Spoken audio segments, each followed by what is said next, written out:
Hey everyone, Joe from Boulet's Garage. So my goal with this YouTube site is to offer you sound, honest automotive advice, and I am going to continue to do that. But also I'm going to help you with other products that I might own and have had issues with and resolve them. So if you want to know what I'm talking about, watch this video next.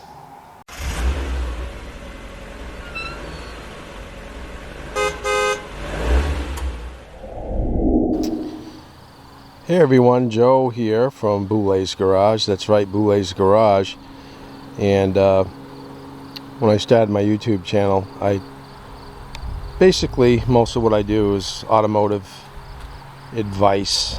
I've been a mechanic for quite a few years, and now I own my own shop, but I figured I would review and give you some tips on products that I'm buying.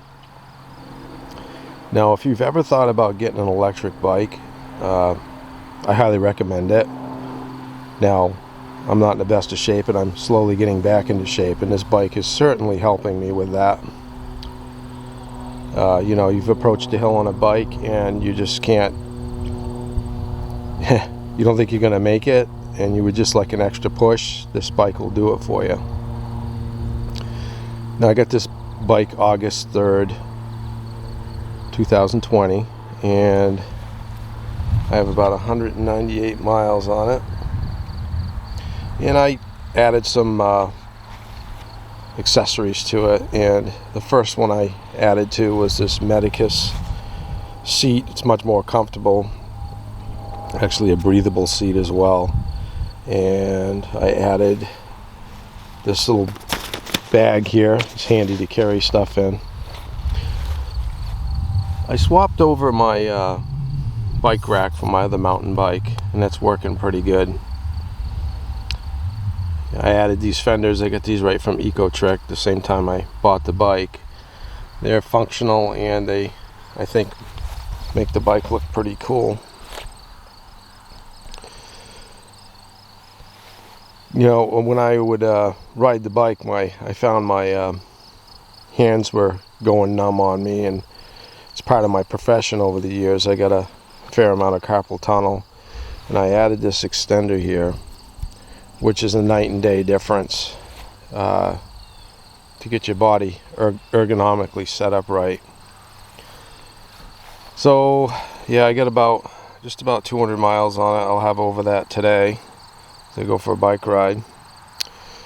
Added this little Asher light. It's rechargeable, as high and low beam, and it flashes as a beacon. As well as I got the rear light here that flashes as a beacon, or it just stays on red. So the bike's been pretty good. Really haven't had any issues with it at all. And a couple things I did notice: the brakes were really noisy, and then after about 4 miles it would develop this noise, which I'm going to add a clip from my cell phone that I recorded.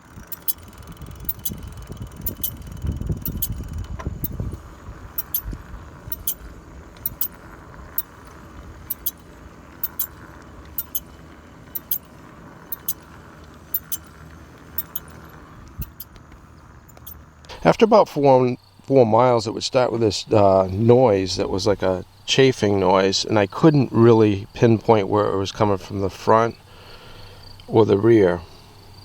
Now, a lot of you might say, well, just spin the wheels when you're not on the vehicle and on the bike, and you should be able to duplicate it, but that wasn't the case. You would only do it with your body weight on the bike. So kind of like an automotive application, when you buy a vehicle new, there's not any synthetic brake grease between the brake pad and the pressure point from the calipers, and this can cause a chattering noise. What I did was I disassembled this caliper, and I added some good synthetic brake grease to the brake pad, not the pad where it meets the brake rotor, where the caliper or the piston pushes against the brake pad, and on the other side, outer face of the brake pad itself.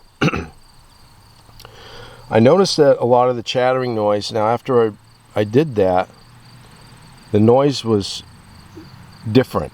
It was nearly gone, but it was different.